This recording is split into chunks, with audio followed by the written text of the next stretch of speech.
18वीं लोकसभा इंतखाबात के नताइज आ चुके हैं। 4 जून को वो तारीख थी जिस पर सारे मुल्क की नज़र थी। फिर 5 दिन के बाद हलफ लिया गया वज़ीर आज़म और दीगर वज़रा के समेत। तीसरी मरतबा नरेंद्र मोदी मुल्क के वज़ीर आज़म बन गए।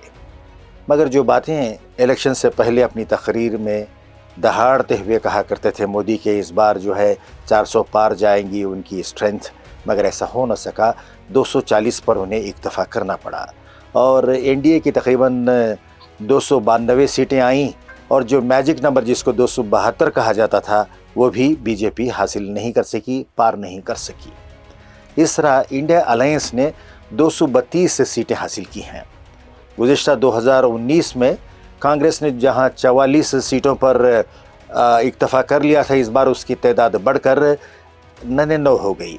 यानी गुज़िश्ता मरतबा के कंपैरिजन में अगर आप देखें तो इस बार अपोजिशन को काफ़ी बढ़त मिली है और ये भी समझा जा रहा है कि आने वाले दिनों में अपोजिशन जो है ये एक बहुत ही स्ट्रांग रोल अदा करेगी।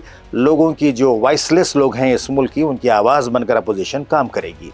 अब जाहिर है कि 240 पर इक्तफ़ा करना पड़ा था बीजेपी को और वहाँ पर 272 का भी फिगर नहीं मिला था, तो उन्होंने जाहिर है कि एनडीए को अपने सपोर्ट में ले लिया। चंद्रबाबू नायडू जो तेलुगु देशम के सरबराह रहे हैं और नीतीश कुमार जो जेडीयू के सरबराह हैं, इनकी बैसाखियों की वजह से वो मुल्क के तीसरे बार वज़ीर आज़म बन गए।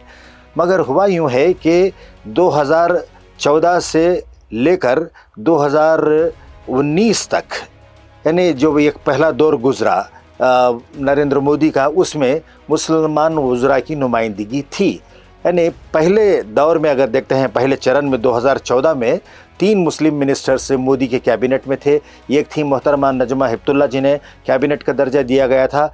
मिनिस्टर ऑफ स्टेट के रैंक के 2 वज़ीर उनके पास थे, एक तो एमजे अकबर और दूसरे मुख्तार अब्बास नकवी। जब नजमा हेपतुल्ला गवर्नर बना दी गई तो जाहिर है कि वो सीट खाली रह गई। फिर उसके बाद एमजे अकबर कई कंट्रोवर्सीज़ का शिकार हो गए, उन्हें बरतरफ कर दिया गया। रह गए एकलौते मुख्तार अब्बास नकवी। फिर इसके बाद 2019 में जब फिर नरेंद्र मोदी मुल्क के वज़ीर आज़म बने, उस वक्त ले देकर सिर्फ एक ही मुसलमानों की नुमाइंदगी करने वाला वज़ीर मुख्तार अब्बास नकवी उसमें रह गए थे। मगर इनके साथ ये हुआ कि 2019 से लेकर 2022 तक वो वज़ीर रहे। जब इन्हें राज्यसभा का मेंबर दोबारा नामज़द नहीं किया गया, उन्हें इस्तीफ़ा देना पड़ा। 2022 से लेकर 2024 तक कोई मुसलमानों की नुमाइंदगी करने वाला वहाँ वज़ीर नहीं रहा। अब 2024 में तीसरी बार जहाँ नरेंद्र मोदी मुल्क के वज़ीर आज़म बने हैं और ये हिंदुस्तान के पार्लियामेंट की तारीख़ में पहली बार ऐसा हुआ है कि एक भी मुसलमान को वज़ीर नहीं बनाया गया। मुसलमान जो है मुल्क की सबसे बड़ी मजहबी अक़लियत हैं, जो आबादी के तनासुब से, आबादी के प्रोपोर्शन के हिसाब से 15% से ज़्यादा उनकी आबादी है। इस लिहाज से उनके बारे में ऐसी बेफिक्री, बेनियाज़ी, बेतवज्जही सोशल मीडिया में कई ऐसे बयान सामने आ रहे हैं कि मुसलमानों ने बीजेपी से दूरी कर ली है तो मुसलमानों को रिप्रेजेंटेशन देने की क्या ज़रूरत है। मगर इनको नहीं मालूम कि सबका साथ, सबका विकास, सबका विश्वास की बातें करने वाले नरेंद्र मोदी, और ख़ुद ये कहते थे कि मोदी है तो मुमकिन है। ऐसे मोदी ने जब हलफ उठाया तीसरी बार मुल्क के वज़ीर आज़म का, उन्होंने कॉन्स्टिट्यूशन के तहत उन्होंने ये हल्फ उठाया था कि मैं मुल्क के तमाम बाशिंदों के मफादात के तहफ़्फ़ुज़ के लिए काम करूँगा, किसी तरह का भेदभाव नहीं करूँगा।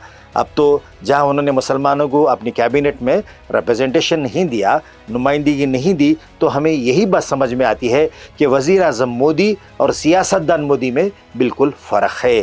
कहना अलग है, करना अलग है।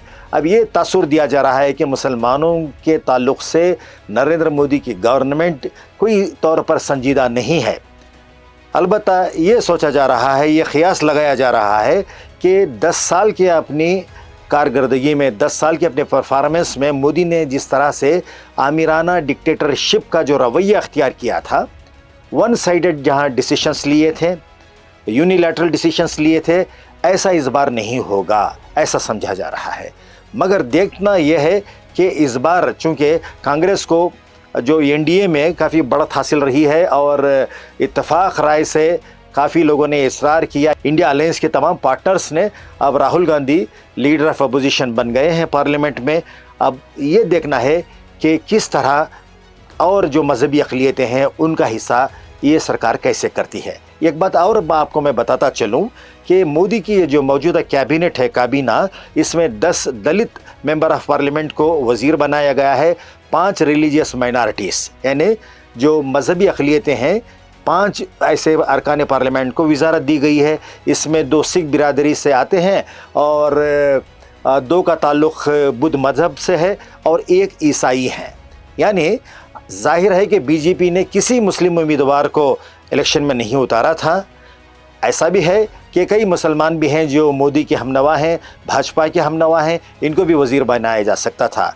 एक बात ये भी कहनी ज़रूरी है कि जिस तरह से मेंबर ऑफ़ पार्लियामेंट की हमारे पास जो टोटल गिनती है, उस हिसाब से 15% अरकान पार्लियामेंट को वज़ारत मिनिस्ट्री देनी चाहिए। उस हिसाब से अगर हम देखें तो 81 मेंबर ऑफ़ पार्लियामेंट्स को वज़ीर बनाया जा सकता था, मगर अब सिर्फ 72 ही अरकान पार्लियामेंट वज़ीर बने हैं। अब 9 का बनाना अभी बाकी रह गया है। हो सकता है कि अगले आने वाले दिनों में और 9 लोगों को वज़ारत दी जाएगी, मिनिस्टर उनको बनाया जाएगा। अब सवाल यह है कि क्या आने वाले दिनों में नरेंद्र मोदी वज़ीर आज़म की हैसियत से, जहां तमाम मजहबी अक़लियतों को भी इक्वल ट्रीटमेंट देना चाहते हैं, उनकी इक्वल नुमाइंदगी देना चाहते हैं, सवाल यह है क्या उनके किसी हमनवा को या उनकी जो आइडियोलॉजी है मानने वालों को वज़ीर बनाएंगे? ये बहुत बड़ा एक सवाल बनकर अब बाकी रह गया है। बात ये भी ज़रूरी है कहने की कि कई बार मुसलमानों से हमदर्दी जताते हुए उनकी ज़बान नहीं थकती थी मोदी की। वो कई बार कहते थे कि मुसलमानों के साथ उनकी बड़ी हमदर्दी है, मुसलमानों की पसमानदगी के हवाले से बड़ी फ़िक्र उन्होंने जताई थी। जहाँ पसमानदा मुसलमानों की फ़िक्र, उनकी इकनॉमिक अपलिफ्टमेंट की, एजुकेशनल डेवलपमेंट की, सोशल डेवलपमेंट की मोदी ने बड़ी बड़ी बातें की थी, मोटी मोटी बातें की थी। जब उनको रिप्रेजेंटेशन देने की बात आई तो यहाँ पर सिफ़र, फ़िक्र जो है यहाँ पर सिफ़र हो गई, ज़ीरो हो गया है। ये इंडियन पॉलिटिक्स में, डेमोक्रेसी में अगर हम देखें तो ये एक बहुत हैरत अंगेज़ बात है।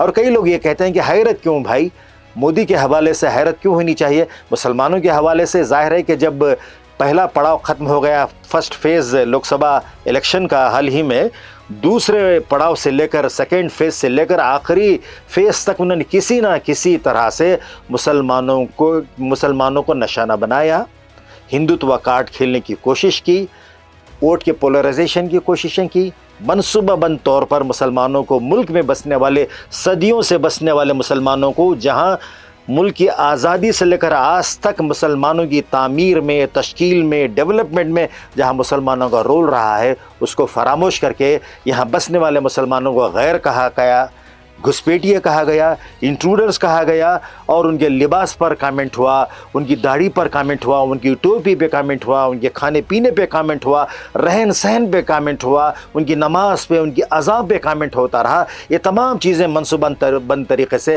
मुसलमानों को मार्जिनलाइज करने, हाशिए पे रखने की थी। मगर जब उन्होंने शपथ ग्रहण की, शपथ लिया उन्होंने, तब उन्होंने कहा कि मैं किसी तरह का भेदभाव नहीं करूंगा।